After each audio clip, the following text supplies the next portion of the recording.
Well, good morning slash afternoon, everybody. It is Friday, January 21st, 2022. We're really glad to have you all here for our first Canvas meeting of 2022. In case you don't know me already, my name is Brett Mackman. I'm with College Autism Network as your Director of Research, and we have a really exciting slate of Canvas programming for the many months ahead, and it all begins today with Helen Rottier. So we'll get to Helen's presentation on mentorship, in particular constellation mentoring, in just a few minutes, but I'd like to go over a few reminders for everybody. One is to make sure that you have yourself muted, as I mentioned, unless you're talking, so that way we can eliminate any background noise. Please use the chat. Please make sure your information is in the meeting agenda, so that way we have that for our own information. We will be recording this meeting, as you notice that we are recording this. So in case you or colleague want to check this out after the fact, we will be disseminating that via email. And we definitely hope that the materials are helpful to you. We can also pass along the meeting minutes, which will catalog some of the highlights from our conversation today, including some notes from Helen's presentation. So would love to start with a little prompt. I know Lee helped initiate that with talking about temperatures across wherever you may be situated. But since it is the start of the year, I'm going to encourage everybody in the chat for the next minute or two to share what is your New Year's resolution or goal for 2022, whatever that might be. So, and you're welcome to share this verbally if you'd like as well, but certainly in the chat, what is your New Year's resolution for 2022?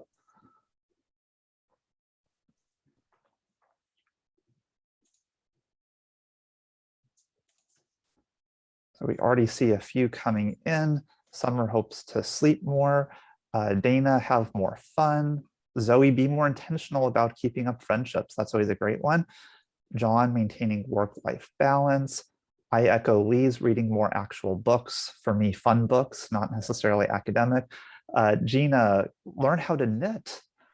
Yeah, that's certainly useful too when it is cold outside and you're kind of spending more time inside.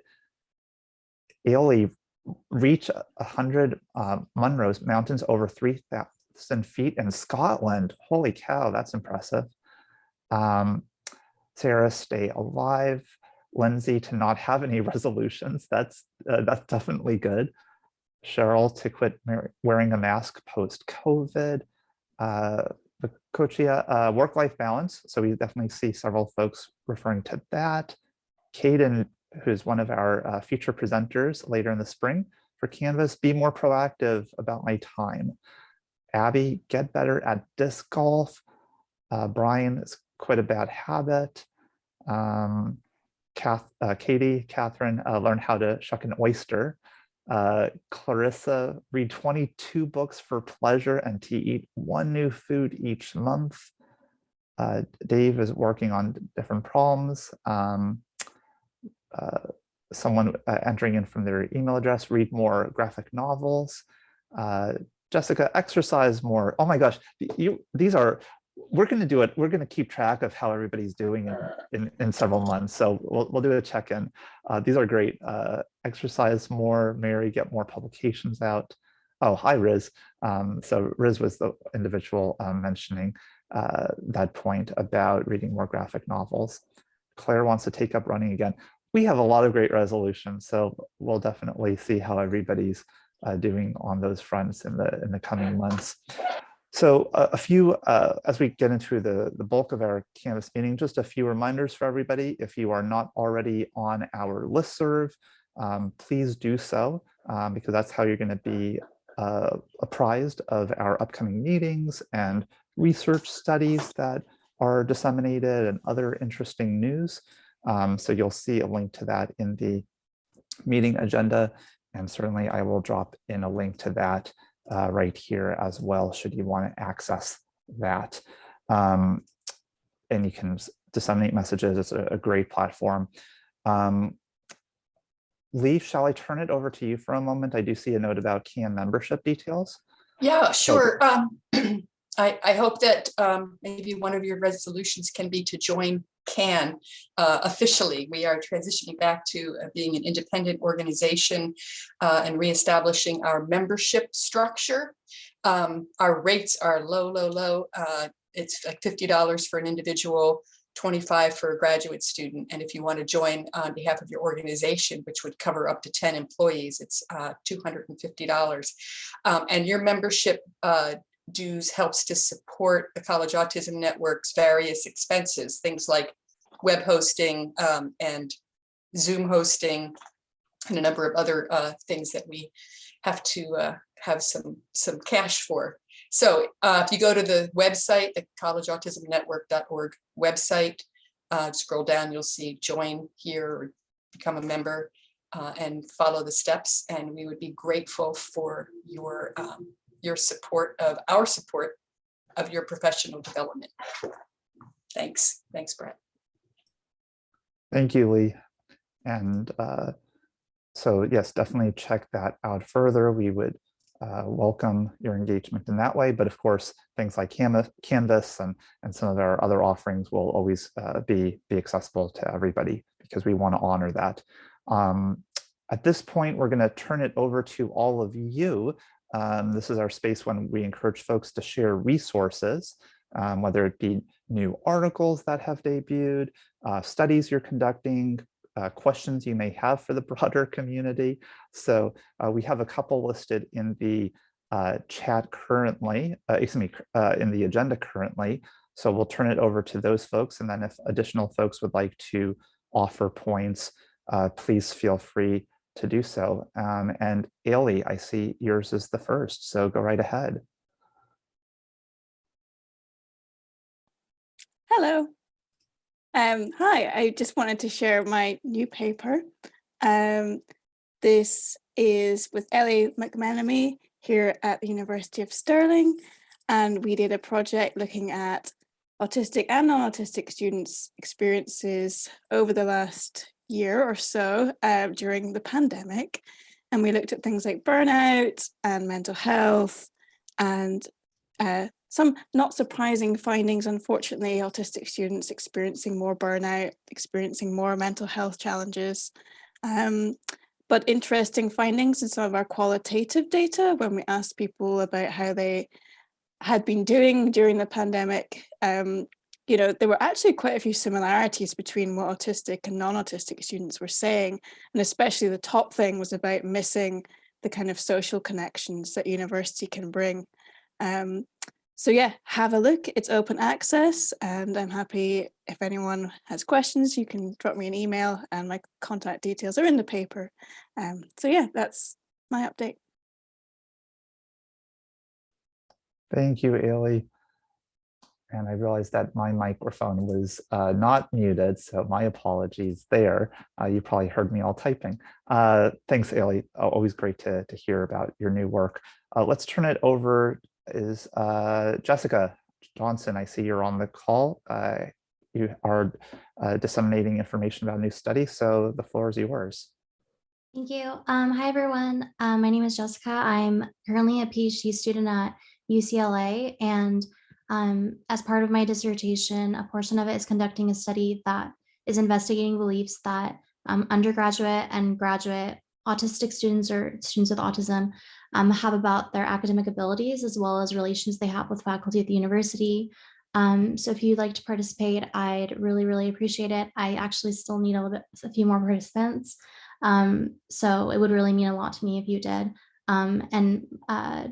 Just to give some background, my younger brother has autism, so this is like a really close topic to me. But thank you so much for checking it out. Jessica, do you want people outside the States? Because I could participate as a doctoral candidate here in Germany, but I don't know if I meet the qualifications, if it has to be just like BA and MA students in the US. Yeah, it would be in the US, okay. Just because, yeah, I should have made that more clear. Just because a portion of my study was also quantitative, and Okay. That included like in the US. So I feel like it should be in the US. I did have someone respond that was taking classes in the US, but they were outside the US. Like that's okay. That would work. Yeah, no, yeah. I could also recommend some people here at this university, but again, they're in Europe. So okay, all right. Just thought I'd throw it out there for you. Quick question. Thank you so much. Jessica. Yeah. You're only interested in current students. My son is a graduate of UCLA and he's autistic, PhD. Yeah, it would be current students. I'm getting so sad now seeing all these potential participants, but yeah, it would be current students. Yeah, okay, that's all right. But It's good, so actually. much. I'm glad you're doing it. Thank you. I appreciate it. Thank you. Thank you, Jessica. And I imagine we have a robust community here, so I imagine folks will be able to help out on that front too, even if it's people they're more tangentially connected to as well. Caden, I saw you wanted to throw in a question, so feel free to go ahead. Yes. I wanted to ask if anybody had recommendations, either now or in the chat, or you could email me for textbook chapters that introduce autism in as non-stigmatizing of a way as possible. I'm TAing a class and the chapter assigned currently is quite not good in my opinion. And I'm trying to convince that we should switch the chapter out, but I need a suggestion of an alternative chapter. And I'm having difficulty finding one. Most of the time I would recommend articles to read, but they really want a textbook chapter. And so it's for an abnormal psychology class, and it would have to cover, quote, diagnosis, symptoms, etiology, and treatment. So if anyone has recommendations, I would love them.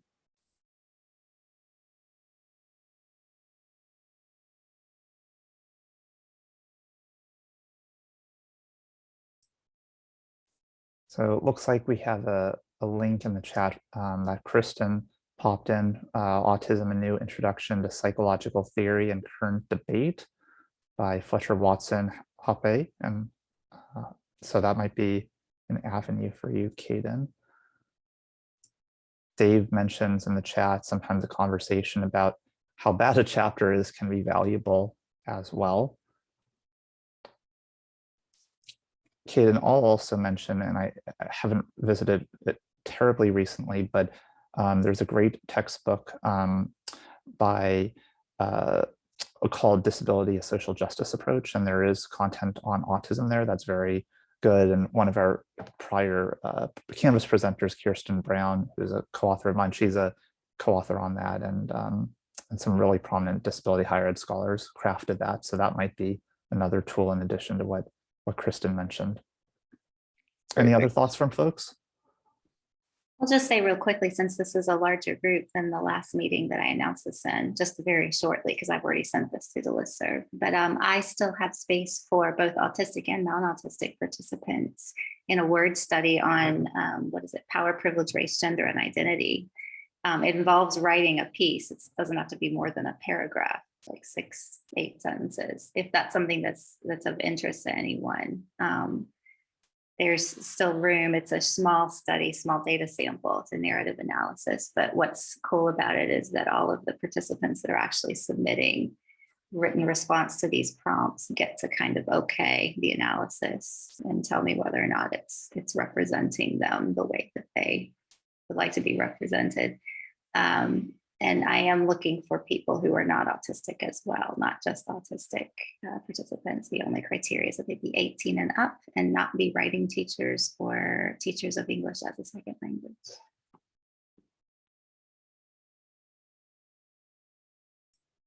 Thank you, Summer. Anything else from folks? Any other questions you have or news items you want to share? See some more recommendations coming into the chat.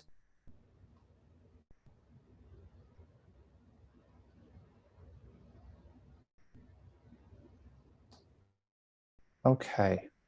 Well, if any others, oh, Jeff, I see your hand is raised. This is our former CAN colleague. Go ahead, Jeff. This is Jeff. Thanks, Brett. I just had two quick things. One is a lot of folks in this space are already probably aware, but the Autistic Self-Advocacy Network has opened applications for their Autistic Campus Inclusion leadership training that they do every summer. So please spread the word and encourage folks who might be interested to check that out or apply or get in touch with folks who have taken the training. I know a few folks who have. I haven't taken it myself. Additionally, I am currently doing a study on the experiences of disabled doctoral students, doing focus groups.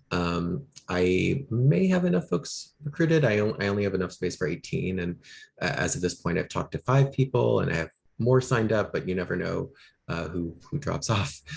So if there are any folks who are interested or know folks who might be interested, I can send some information, folks, your way. If you could just send me like a direct message in the chat, I can give you more information about that. Great, thank you, Jeff. Good to see you. That sounds very exciting, and I'll make a note of that as well for folks to check out after the fact. Anything else from the community? These are all wonderful contributions, and I see more comments in the chat.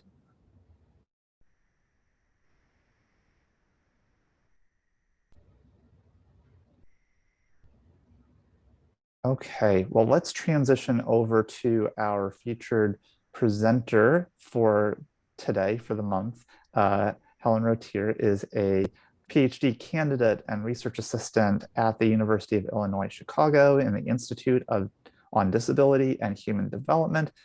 And Helen is here today to discuss constellation mentoring, evaluating a novel approach to support autistic college students. So we'll have about 25 minutes for the presentation, leaving the last 10 to 15 minutes for a Q&A, but feel free to throw in questions and comments in the chat, which we'll address during the last portion of our time today. So Helen, let's turn it over to you.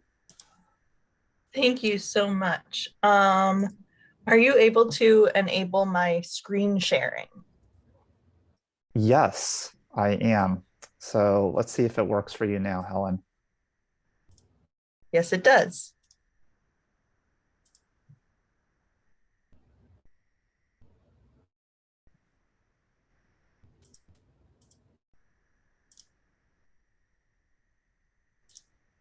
Okay, I'm going to get myself all situated.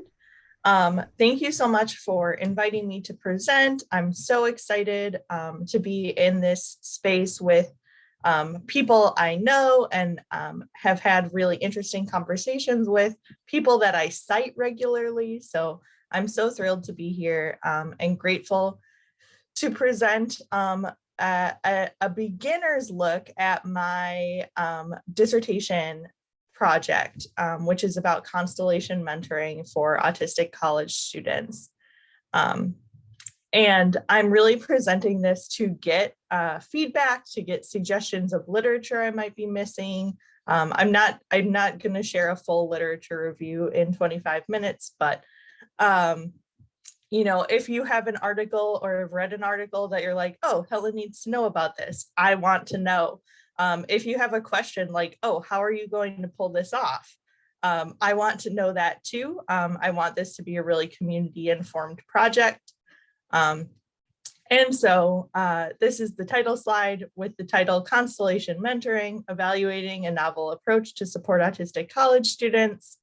And there's a graphic of a constellation on this slide. As an introduction for people who may not know me, my name is Helen Rottier. My pronouns are she and her, and I am an autistic and otherwise neurodivergent PhD candidate in disability studies. And I'm presenting on my dissertation, which is tentatively titled A Disability Studies and Critical Autistic Analysis of Peer Mentoring for Autistic Students in Post-Secondary Education. The dissertation really has 3 phases, which I'll be talking about in more detail. But the first is comparing existing peer mentoring programs for autistic students in college and really digging into what we mean when we say peer mentoring, who the mentor population is, what kind of training or knowledge they have about peer mentoring and about autism, and what the expectations and assumptions of the autistic college students are that generate these peer mentoring structures. And then additionally, introducing constellation mentoring, which is a novel peer mentoring model that I've conceptualized and used in Chicago for the past 3 years with a population of autistic college students. And then doing some light evaluation of that, of the program that I'm running in Chicago. And on this slide, there is a picture of me. I'm a white person with shoulder length brown hair and glasses. In this picture, I'm wearing a leopard print dress.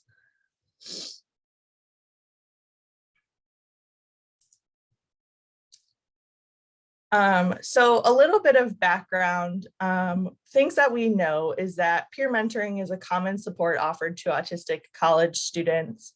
A lot of times, support programs say, we'll also pair you with a peer mentor, but they're not always specific about who that peer mentor is and what qualifications that peer mentor has. We also know that evidence on the effectiveness of peer mentoring programs is limited. A lot of times we have these single program evaluation studies, which highlight the strengths and challenges. But because of the difficulty in knowing what peer mentoring means, it's hard to compare these programs, and it's hard to know what these programs are actually doing for students, especially because they're often used in tandem with other supports, which is great. But then we don't know, how to change things to make sure students are getting what they need. And finally, most programs do not include significant autistic stakeholder input, which is a huge problem because we want autistic students to be at the center of the conversation, to be directing the conversation, and also to be empowered to be supports for their peers.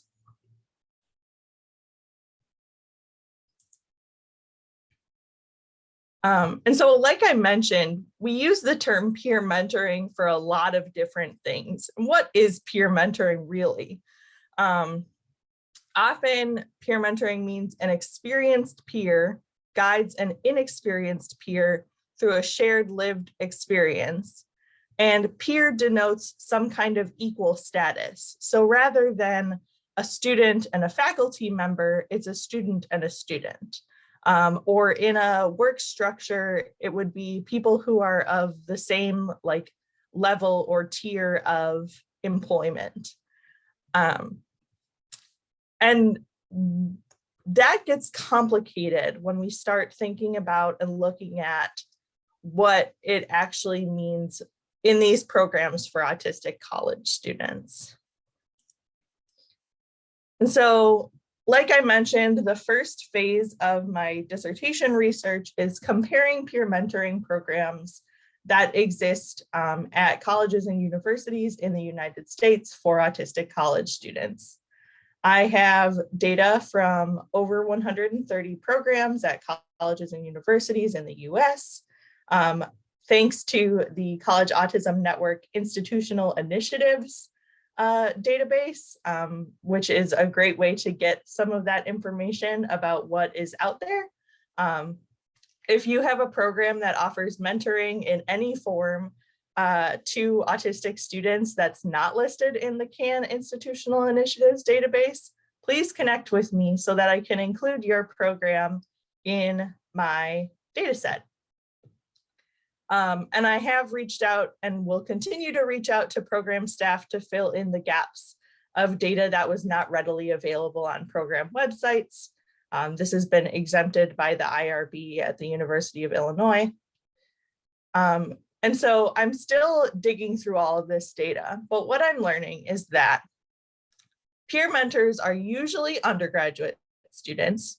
That's a good thing if we presume a mentee population of autistic undergraduate students, and occasionally graduate students. There are instances where we use the term peer mentoring to refer to a professional mentor mentoring an autistic student. This mentor is not a student in any way. And that is really fascinating and somewhat troublesome because as we use the term peer mentoring for more types of mentoring, it dilutes what the term means and makes it difficult to compare these programs for effectiveness. In the data I've looked at so far, peer mentors receive 0 to 20 hours of training in autism and peer mentoring. What that training looks like is often not provided by the program. And it's something that other people have called for in literature, that we get a glimpse into what type of training this is. Interestingly, some programs only recruit mentors that are majoring in clinical fields or special education. And most programs acknowledge that the majority of their mentors are majoring in clinical fields or special education. We know that this can have some complicated effects on who is serving as a mentor and their attitude and perspective towards autistic students. If they're viewing autistic students as future clients or even current clients, rather than as, peers and equals in the college environment, that can lead to some, complicated power dynamics that really mess with what peer mentoring is supposed to be. These mentors are rarely other autistic, neurodivergent, or disabled students. There's a lot of reasons for that, and I'm going to dig into some of the assumptions that are made, as well as the logistical considerations that people often say, well, there's not enough autistic students for them to mentor one another, or there's not enough disabled students that are willing to serve as mentors. And that's part of why Constellation Mentoring came to be in Chicago. And finally, peer mentors are sometimes paid employees and sometimes unpaid volunteers. I haven't come up with a snappy analysis for that yet. I just think it's interesting that we have these, very different types of programs that we all lump into peer mentoring. And so as part of my disability studies and critical autistic analysis, I'm asking a few questions. First, what constitutes peer mentoring with a mentee population of autistic undergraduate students? And of course, autistic graduate students also deserve to have mentors that they feel comfortable with and that support them in their unique needs and challenges as students, but really focusing on the undergraduate population for this project until we get to constellation mentoring, and you'll see why in a few slides. Additionally, what assumptions do programs make about the mentee population? And how do these assumptions reinforce neurotypical expectations and systemic ableism? So thinking carefully about what it means for these programs to have, special education majors as their mentor population. And, what are these students or mentors learning about autism in the classroom, in their fieldwork, and also in their mentorship. And also thinking about the purpose of peer mentoring, which is ostensibly to support autistic students, but also to integrate them into the neurotypical college environment, which could be additionally problematized.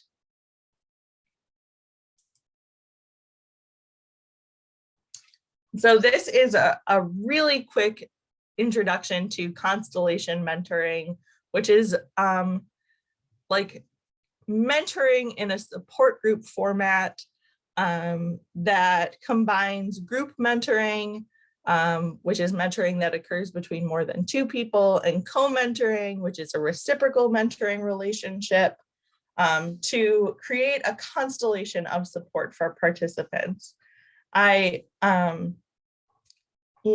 In future research, I intend to create a graphic that shows, the links between participants as a sort of constellation, and how they are supporting each other, kind of diagram that, perhaps in, like based on one meeting of the existing group, using pseudonyms and, changing some of the details so that people aren't identifiable. But it's really this flexible network of support that we offer to students, and kind of create strategies for them and empower them to be supports for one another. This works well with intentional space dynamics, where, for example, in the program I'm running, everyone who participates must identify as autistic or neurodivergent, or be exploring their identity as autistic or neurodivergent. Some universities, including the University of Illinois, will tell special ed students or psychology students, go sit in on a disability support group and learn about what these people are talking about their disability. And we have a strict no psych students rule to keep this an intentional and safe space for the students and for the participants. Some more things about constellation mentoring. So the previous slide was what it is, and this slide is about what it does. So some of the intended or unintended outcomes of constellation mentoring is that it disrupts traditional and ableist power dynamics that exist in mentoring relationships, because everyone is a mentor and everyone is a mentee. Eschews neurotypical social expectations, especially because everyone in the space is neurodivergent. We play by our own rules, which is really great. Again, it addresses the logistical considerations related to the capacity of mentors and interest of mentees. So even in the Chicago area, and even across multiple colleges and universities in the area, we had a pretty small group when CAN started. And that's going to be confusing. The group I run is called CANS with an S, not CAN like College Autism Network. So this really, with a group of any size, we could have 4 students show up and still do what we do with our typical group of 12 students. I break the groups into, I cap the groups at 12. So we have 2 groups that run right now, each with 12 participants. But you can do the same kind of thing with a range of number of participants. So a problem or question I hear often is that, well, there's just not enough autistic students at my college for them to mentor one another. And constellation mentoring creates a strategy where they can. People who are interested can participate. And empowers all participants to be leaders, problem solvers, and resources for their community. So it's a very non-hierarchical group and program, where sometimes we have a first-year community college student sharing an experience that is really useful and helps problem solve for a doctoral candidate. Or we have,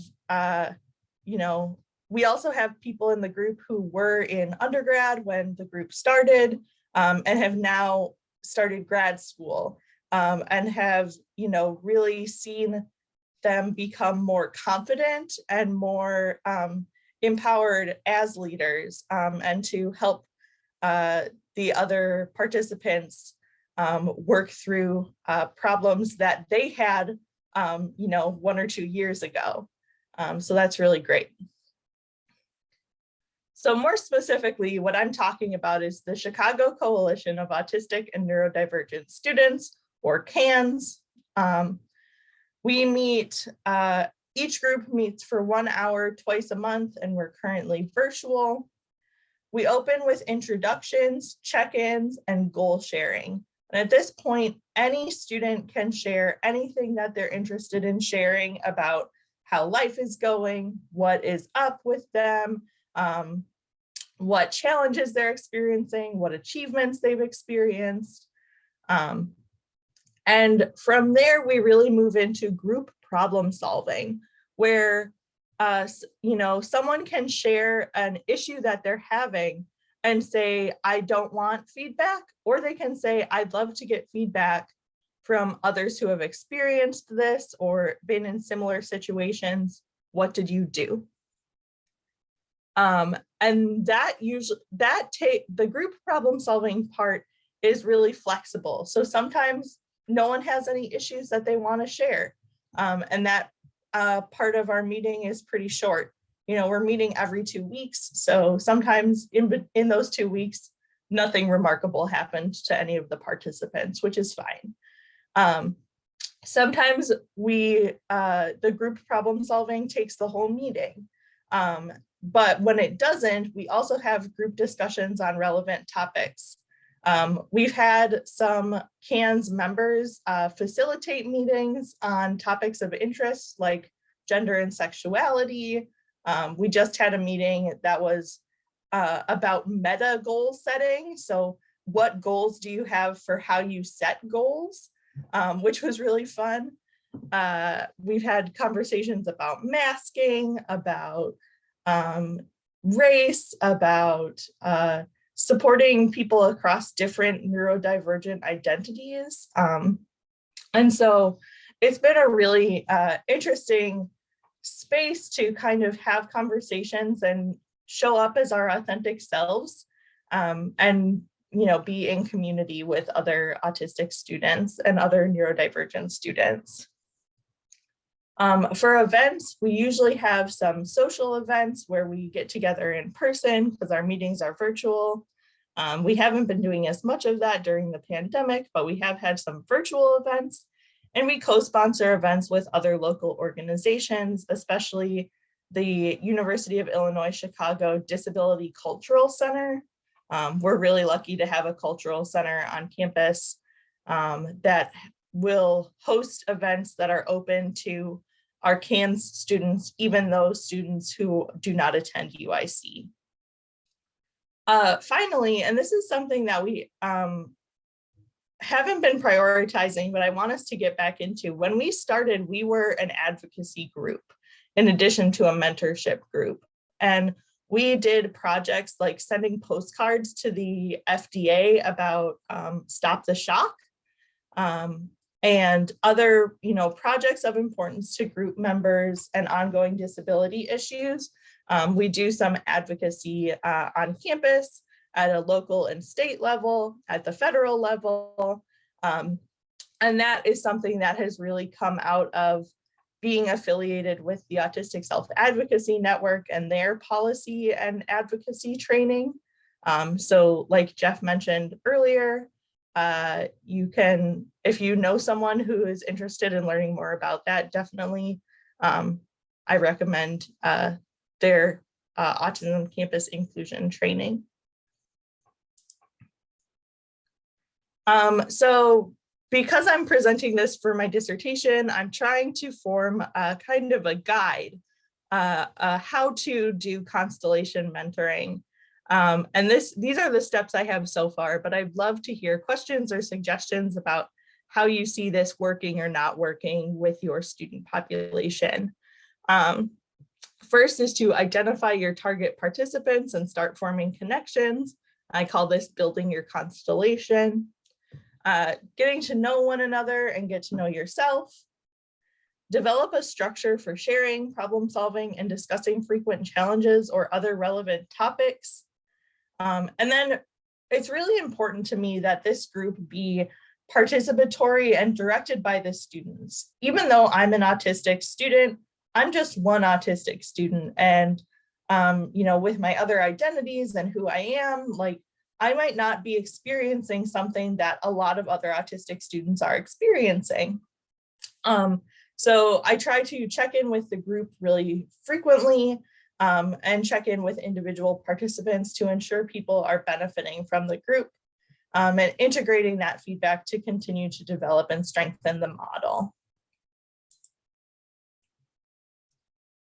So the next steps for my dissertation research and project are to do more data analysis on those existing peer mentoring programs.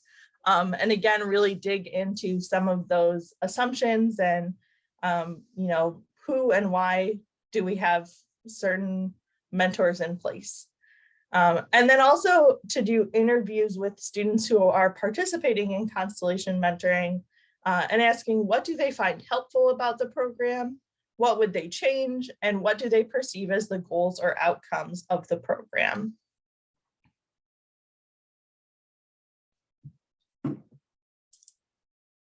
And I think I did like exactly 25 minutes, which I never do because I talk really fast. But I would love to hear your feedback or any information you have that you think will strengthen the project. And you can also email me with other questions or to request slides or resources. My email address is hrotti2@uic.edu. And I'm also on Twitter. Thank you so much for having me and for allowing me to present to you all. And I look forward to hearing your questions and thoughts. Thank you so much, Helen. This was fantastic. And yeah, you were right on time. So many kudos for that as well. This was wonderful. Let's get some input and questions from the community. Can I say something? Yeah, go ahead, Sarah. I'm super excited about this, and it gives me an idea of what we can do for our students who are not in our full program. So I'm very excited to be thinking about that. And Helen, I would love to talk with you. I don't believe we've talked about what we do in our program. And we are the ones that hire the undergraduate students with who are pursuing degrees in psychology and occupational therapy, et cetera, et cetera. So I'd love to chat with you about how our students are also doing constellation mentoring a little bit differently than you're describing, but still doing it. So I'd love to talk with you about that. So can I send you an email? I don't know, Riss, if you copied down, Helen, could you put your email actually in the chat? Would that work? Yes, thank you. You did. Thank you. Yeah, yes. Yeah, I'd love to talk with you about more about what we're doing than just what's on our website, because our website's not completely descriptive of what we do. Yeah, that would be great. Thank you. Yeah, but you gave me a really good idea of what to do, because we have hundreds of students who aren't in our full program that we could definitely help with that community. Yeah. Thanks.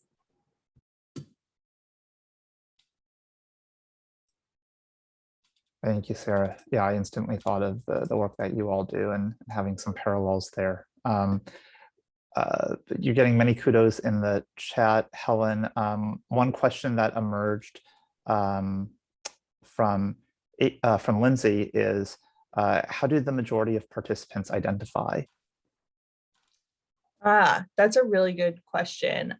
So the majority of current participants identify as autistic, but we're slowly expanding.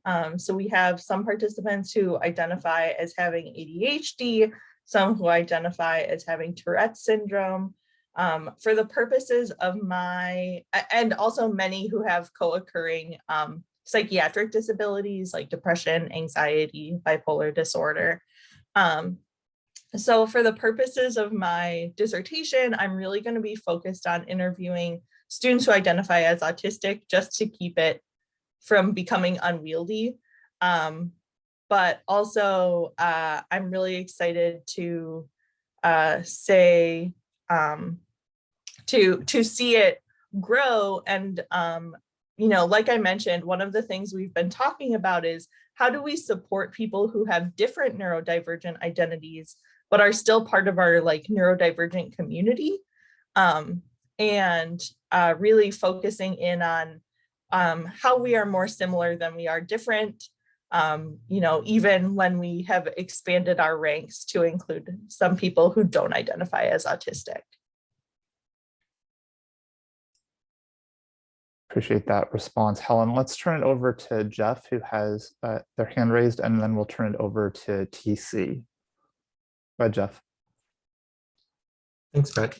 This is Jeff. And thank you, Helen, for presenting on this. This is really, really awesome, especially for me. I'm a third-year PhD student now and thinking about dissertation topics, and I'm looking at disability communities. And so I really love this idea of constellation mentoring and constellations of mentors, and also this informal structure. That's been something I've been interested in too.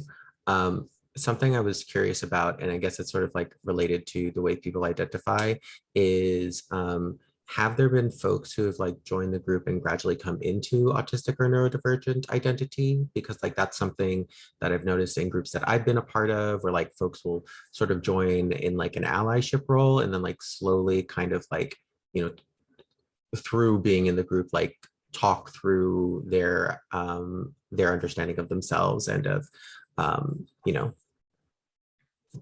understanding of themselves. Yeah, we have definitely had people who were like, hey, I'm curious about how I identify, and I, might be neurodivergent, or I might be autistic, and I'd love to try it out. And it's very intentional that we allow people who are exploring that identity to participate with us, because college is a period of identity development, and students are learning different things about themselves. I wouldn't, when I was first and second year undergrad, I hadn't received my diagnosis yet, but I may have joined if it was made clear that someone exploring these things about themselves were welcome. So we have had students and community members who have asked to participate in different ways in the group, and who have then, come to me saying, I'm pursuing a diagnosis, or I'm not pursuing a diagnosis, but I'm identifying myself this way because of what I learned, being part of your group and interacting with people who do identify this way. So that's really cool and exciting.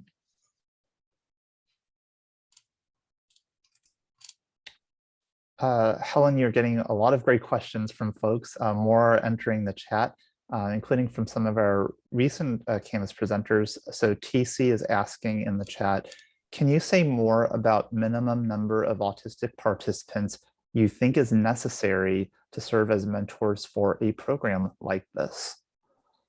Yeah, so that's one of the great things about the constellation approach, is that you could have a group where you have 2 or 3 autistic students, and maybe none of them feel comfortable being mentors right away.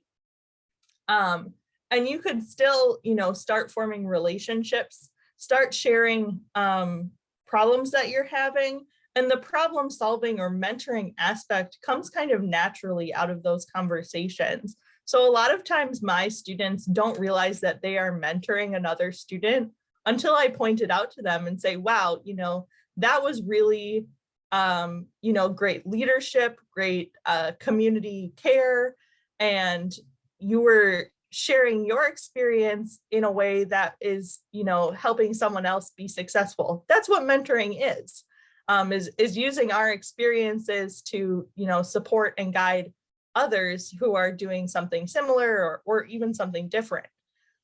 And so you could have a group with as few as,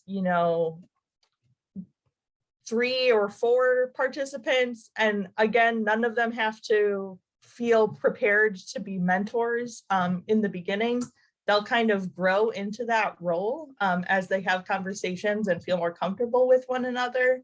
I kind of cap the groups at 12 students so that everyone has time to share and contribute to the conversations we have, because we only meet for an hour. And if it's, you know, I've heard from people who say, like, there's not even a way for us to get, you know, this many autistic students involved in a program on our campus because it's so small. Like, my partner goes to a school that has 2,000 students, and they actually have a pretty robust disability community, but that's like part of the feature of the school. But you could do this in a lot of different ways, right? So our program is open to people who identify as neurodivergent, not just autistic. You could have a program like this for disabled students. You could have a program like this for students who identify as, you know, struggling socially. And maybe that's a good way to get, you know, not just autistic students, but students who are exploring this identity or exploring the challenges that they have. So there's a lot of ways to go about it, but that's, you know, logistically, you really need very few people to participate, and the mentorship kind of grows out of it naturally.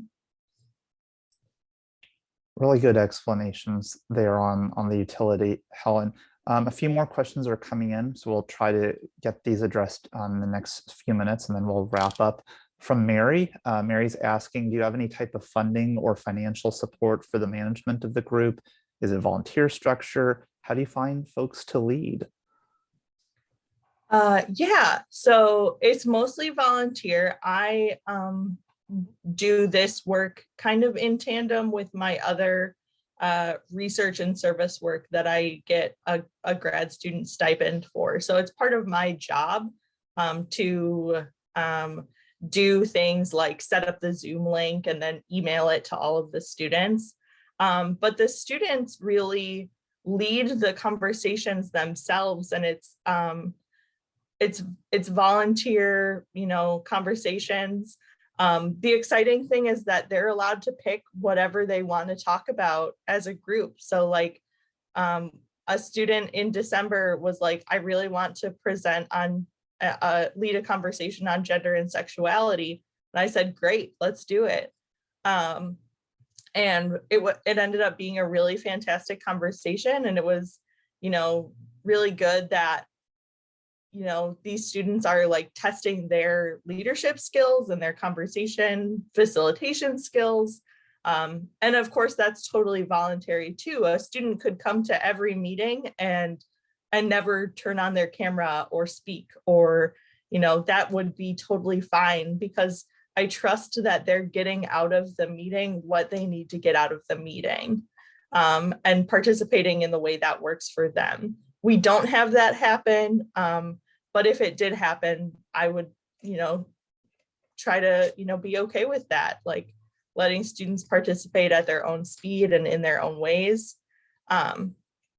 And also, yeah, it's come again really, really organically, where students that got involved in the beginning, I was more of a facilitator of the conversation, and now students are comfortable with one another and really lead the conversation by themselves. A few more questions that we'll try to address in the remaining time. Quickly, Riz is wondering, how does the Constellation approach impact campus culture, especially regarding neurodiversity awareness and accessibility on campus? So that's one of the ways that our advocacy comes into play. And when we've run into issues around awareness and accessibility, we try to make a strategy to address those. We participate in Neurodiversity Celebration Week, which is every year in March. There's resources from Sienna Castellan in the UK who, you know, it's about really promoting that awareness and getting people to understand neurodiversity on campus. And the other part I think that helps is, again, we have a Disability Cultural Center And we are, as a group, very involved in, especially programming around neurodiversity. Like we had a conversation and co-sponsored event where Lydia XZ Brown presented, and they talked about disability justice and neurodiversity, and we got to help kind of plan that event and help advertise it and get things ready for that. Sarah's wondering, is there a facilitator or staff member at the group meetings? Yeah. So to the extent that I am a staff member, I am at the meetings. When we started, so this group actually grew out of a formal support group that was like led by a clinician for autistic college students. And that was taking place at the University of Illinois. But I've dramatically changed it, and we have since realized that we no longer need a clinician to be with us. And actually the group does better without a clinician present, because then it's just students being students, and we can have like goofy tangential conversations, and we can be ourselves without, the like psychiatric and medical trauma coming up and, other things. So, like I said, early on, I was facilitating the conversations to a greater degree than I do now. And now sometimes I'll like pitch a question and people will answer it. But for the most part, I don't even, I just contribute to the conversation as another participant, which is great. So I do the logistical stuff like, okay, this is when we're gonna meet, and here's the Zoom link. But they really decide on the topics we're gonna discuss. They decide how we're gonna approach problems in the group. So that really helps. Appreciate that context, Helen. John, we'll address your question in just a minute after we conclude the meeting, just in the interest of time, but we'll get that addressed in just a moment. Thank you again, Helen, for your contributions, for sharing this really exciting work and development. And clearly there's a lot of interest and engagement. So hopefully this has been a good mechanism for you and for everybody as well. So we'll send our virtual applause. And thank you so much. We'll be following up with folks regarding the video from today's meeting minutes and other tools as well. I just want to quickly share my screen so folks can take note of our forthcoming Canvas meetings. So if you just hang tight for 1 second, you will be receiving this via email. I sent this earlier today. So we have this really nice graphic that our intern Kelsey created. So we have the team from University of Connecticut joining us next month to talk about understanding the academic success of academically talented students with ASD, and even more on the horizon, including our very own Brittany Jackson on the CAN leadership team. In April, Caden Stockwell, who you heard from earlier, will be presenting in May. And then smack dab in the middle of our slate, we have Dr. Jill Underhill at Marshall University about public speaking. So we invite you to join us then. And in the meantime, we will have many updates via our Canvas listserv. So we welcome you to be with us over the coming months. Thank you again for joining us. For those who may have resources for John in terms of article recommendations, Helen, if you have anything you'd like to share, feel free to stick on the call, but we hope you all have a good rest of your day.